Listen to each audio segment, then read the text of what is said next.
Hello student, I'm Mohammad Saqib, your biology teacher and I welcome you all in my YouTube channel The Bios Planet।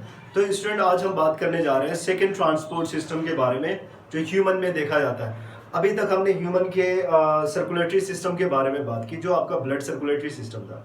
तो जो second हमारा जो transport system हमारी body में होता है, ह्यूमन बॉडी में होता है, वो एक्चुअली लिम्फेटिक सिस्टम होता है। तो हम आज लिम्फेटिक सिस्टम के बारे में बात करेंगे। मे बी आज का लेक्चर उतना लंबा ना हो, बाकी लेक्चर की कंपैरिजन में ये थोड़ा शॉर्ट हो सकता है। तो आज के इस लेक्चर में हम लिम्फा और दूसरी चीज़ों के बारे में बात करेंगे। ओके, तो इससे पिछले वाले लेक्चर में मैंने एक छोटी सी चीज़ आपको बताई थी, डबल सर्कुलेटरी सिस्टम के बारे में मैंने आपको बताया था। और आपको आई होप कि डबल सर्कुलेटरी सिस्टम के बारे में कोई भी कंफ्यूजन नहीं होगा कि एक सर्कुलेशन हमारा ब्लड जो हमारा ब्लड का सर्कुलेशन है, एक लंग से हार्ट में होता है और एक heart to body, different body organs के बीच में हमारा ट्रांसपोर्टेशन होता है। तो इसीलिए हमारे सर्कुलेटरी सिस्टम को हम डबल सर्कुलेटरी सिस्टम कहते हैं। उसके बाद जो सेकंड बहुत इंपॉर्टेंट चीज़ मैंने बताई थी कि हमारा जो ब्लड सर्कुलेटरी सिस्टम होता है वो क्लोज टाइप का ब्लड सर्कुलेटरी सिस्टम होता है। ओके, तो जो हमारा क्लोज टाइप का ब्लड सर्कुलेटरी सिस्टम है, इससे क्लोज क्यों कहते हैं ये मैंने पहले बताया। और चलो थोड़ा सा इसको समझ लेते हैं। मैं एक आध डायग्राम के जो डायग्राम को रिप्रेजेंट कर दे रहा हूँ या फिर डायग्राम को यहाँ पे बना के आपको उस चीज़ को एक्सप्लेन करने की कोशिश करता हूँ। चलो समझ लेते हैं कि ये हमारा हार्ट है। ओके, हमारा हार्ट है और ये पार्ट जो है ये हमारा बॉडी टिश्यू है। ओके, तो जो हमारा ब्लड होता है वो हार्ट से आता है, हमारे डिफरेंट बॉडी ऑर्गन्स के पास आता है, वहां पे टिश्यू के पास जाता है। टिश्यू के पास पहुंचने के बाद वो टिश्यू में पहुंचने के बाद वो ढेर सारी कैपिलरीज में ये क्या हो जाता है, डिवाइड हो जाता है। और फिर उसके बाद यही कैपिलरीज जो होती है आपस में जुड़ के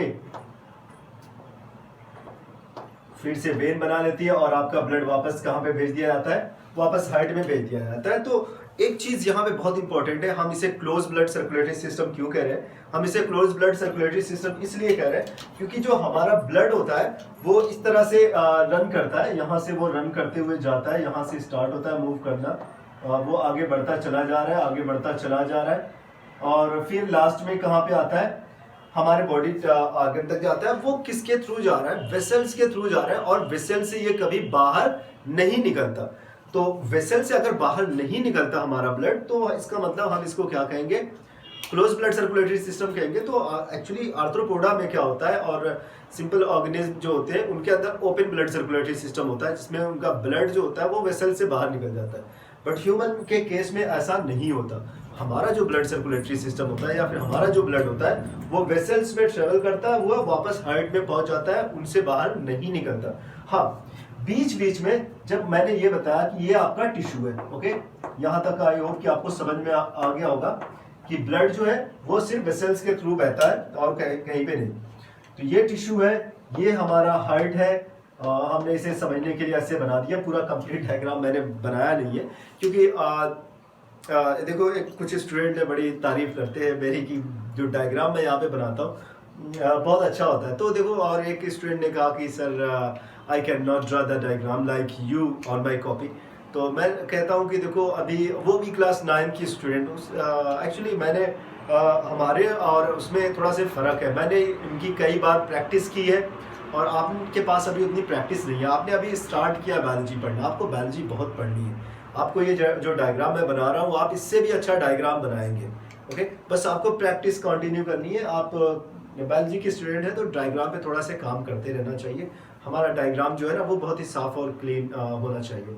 तो देखो एक चीज़ और है, एक्चुअली एक ने पूछा सर आप इतना अच्छा बना कैसे लेते हैं? तो देखो मैंने इसकी प्रैक्टिस क्लास स्पेशली क्लास 9 से स्टार्ट कर दी थी।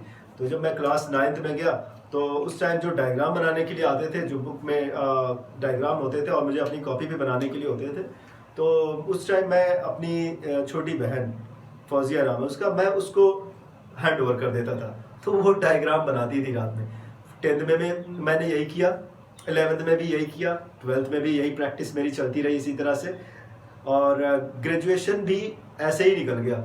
फिर पोस्ट ग्रेजुएशन के जब मैं गया तो उसके बाद मैंने थोड़ा बहुत डायग्राम की प्रैक्टिस करनी शुरू कर दी, क्योंकि अब मैं घर पे अकेला था, मेरी बहन की शादी हो गई। फिर उसके बाद यहाँ पे अब मुझे मतलब बनाना पड़ा, एक मेरी मजबूरी थी कि मुझे बनाना पड़ा, अदरवाइज मुझे कोई ज़रूरत नहीं थी बनाने की। तो हमेशा वो डायग्राम वो बना दिया करती थी मेरी, और मैं थ्योरी पे काम करता था, जो कॉन्सेप्ट को समझने की कोशिश करता था। तो वो उसने मेरा बहुत सारा काम आसान कर दिया। तो कोई बहुत बड़ी चीज़ नहीं है डायग्राम को बनाना, थोड़ा सा प्रैक्टिस कर लोगे आप भी बहुत अच्छा डायग्राम बना पाओगे, ठीक है। ये तो डायग्राम ऐसे सिंपल से डायग्राम तो ऐसे ही कोई बना देता है। जो हार्ट का बना हुआ है वो भी बहुत ज़्यादा कठिन नहीं, सिंपल सा है। हार्ट का स्टार्ट करने से पहले लगेगा कि कठिन है, स्टार्ट कर दिया तो आसान है, ठीक है। तो बस वही स्टार्ट करना आपको है। तो आपको बस ये समझना पड़ेगा कि मेन जो कॉन्सेप्ट है, कॉन्सेप्ट की समझने की कोशिश करो, साथ साथ में डायग्राम की प्रैक्टिस भी जारी रखो। आसान है बायोलॉजी, बहुत कठिन है नहीं, बस समझने वाली बात है। जिसको समझ में आ गया उसके लिए बहुत आसान है, जिसकी नहीं समझ में आ रहा है उसके लिए बहुत कठिन है। ओके, चलो आगे बढ़ते हैं। हम बात कर रहे थे लिम्फ के बारे में। आखिर लिम्फ होता क्या है? देखो, ब्लड ऐसे हमारा डबल सर्कुलेशन है, वेसल्स के थ्रू हो रहा है हमारा सर्कुलेशन। अब ये टिश्यू में जब पहुंचते हैं, हमारे ब्लड टिश्यू में पहुंचते हैं, तो जो ब्लड कैपिलरी होती है, लास्ट में हमारा जो ब्लड होता है वो कैपिलरी में पहुंचते हैं। तो ये ढेर सारी कैपिलरी से उन सारी चीज़ों को रिलीज करना शुरू कर देते हैं। फॉर एग्जांपल क्या रिलीज करते हैं? जैसे प्लाज्मा को रिलीज कर दिया, प्रोटीन को रिलीज कर दिया, कुछ ब्लड सेल्स को इन्होंने रिलीज कर दिया। तो ब्लड से क्या निकल गया? ब्लड प्लाज्मा और blood cells, not all the cells, blood cells और आपका जो ब्लड प्रोटीन्स होते हैं, ये सारी चीज़ें ब्लड से निकलती हैं और कहाँ पे आ जाती हैं? टिश्यूज के पास आ जाती हैं। कौन से टिश्यूज के पास? आपकी जो एक्स्ट्रा सेलुलर फ्लूइड बनाती है। टिश्यूज में जो टिश्यू में जो गैप होता है, सेल के बीच में जो जंक्शन होते हैं, गैप होते हैं, उनके बीच में उसने क्या कर दिया? इकट्ठा हो गया, एक फ्लूइड इकट्ठा हो गया। यहाँ पे पूरे टिश्यू के बीच में ये इकट्ठा हो गए। ओके, अब देखो, यहीं से स्टार्ट होती है एक और कैपिलरी।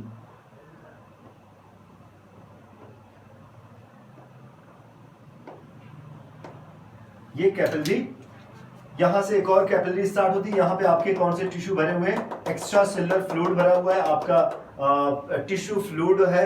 अब यहाँ पे टिश्यू फ्लूइड एक्चुअली क्या है? वह ब्लड से आया हुआ है, जो कंपोनेंट्स है वही तो वहां पे दिख रहा है। अब वही चीजें यहाँ पे चलिए, एक चीज और याद रखें। देखो, ब्लड जो सेल्स होती है इसमें आरबीसी नहीं होती। ओके, सारी चीजें क्रॉस कर सकती है। यहां से आपका ब्लड प्लाज्मा निकल सकता है पोर्स के थ्रू, ब्लड प्रोटीन निकल सकता है, ब्लड सेल से निकल सकता है, बट आरबीसी नहीं निकलती।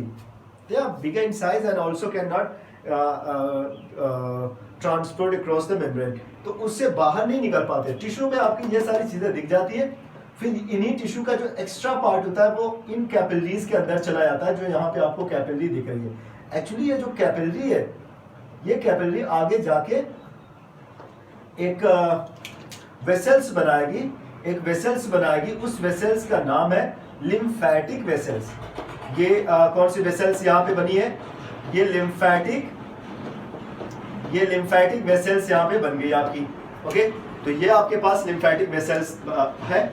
अब ये लिम्फेटिक वेसल्स है, जो एक्स्ट्रा फ्लूइड है, जो एक्स्ट्रा सेलुलर फ्लूइड का जो एक्स्ट्रा फ्लूइड है वो कहाँ पे आ गया? इस क्या नाम है, वेसल्स के अंदर आ गया, और उसके बाद जाके कहाँ पे मिल गया? वापस जाके हार्ट में मिल गया। ऐसे जाके वो हार्ट में मिल गया। ओके, तो लिम्फ कुछ और नहीं, लिम्फ समझ लो ब्लड के कंपोनेंट्स ही है। ओके, लिम्फ जो आपका है वो ब्लड का क्या है? ब्लड का कंपोनेंट ही है। ब्लड ही आपका लिम्फ है।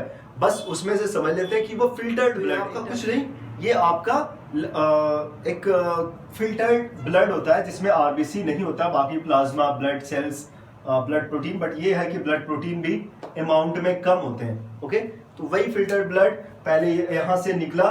पहले वो ब्लड कहाँ पे रिलीज हुआ? ब्लड कह रहे हैं, वो कंपोनेंट्स कहाँ पे रिलीज हुए? कैपिलरी के पास टिश्यू में रिलीज हुए, टिश्यू में पाए जा रहे थे, जो आपका जिसमें हमने कहा एक्स्ट्रा सेलुलर फ्लूइड आपका है। तो एक्स्ट्रा सेलुलर फ्लूइड में जब चीजें एक्स्ट्रा होने लगी तो पीछे की तरफ से इनको ट्रांसफर कर दिया गया वेसल्स में और लिम्फेटिक वेसल्स में। तो ये लिम्फेटिक वेसल से वापस कहाँ पे ड्रेन हो गए या फिर कहाँ पे जाके रिलीज हो गए, आपके वेन्स में जाके, फिर वेन्स ने इसको कहाँ पे ड्रॉप किया, यहाँ पे ले जाके आपको इनको ब्लड में छोड़ दिया।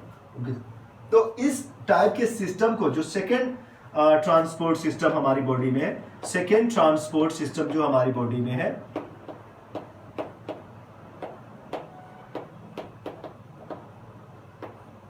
हमारी बॉडी में जो सेकेंड ट्रांसपोर्ट सिस्टम देखा जा रहा है, वो सेकेंड ट्रांसपोर्ट सिस्टम आपका क्या होता है, उसे हम कहते हैं लिम्फेटिक सिस्टम कहते हैं। उसको हम क्या कहते हैं, लिम्फेटिक सिस्टम कहते हैं। अब लिम्फेटिक सिस्टम है, ये सिस्टम वर्ड लगा हुआ है, मतलब ऑर्गन लेवल का बॉडी ऑर्गेनाइजेशन होगा, तो इसमें क्या पाया जाएगा, इसमें कुछ चीजें पाई जाती है।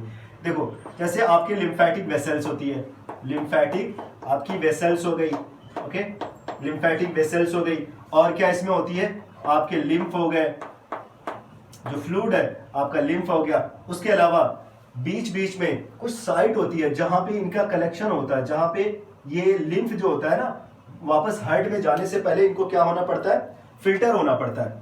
तो ये ब्लड क्योंकि यहाँ से निकलता है, यहाँ से यहाँ तक जाता है, फिर वापस कहाँ पे पहुंच जाता है, हार्ट में पहुंच जाता है।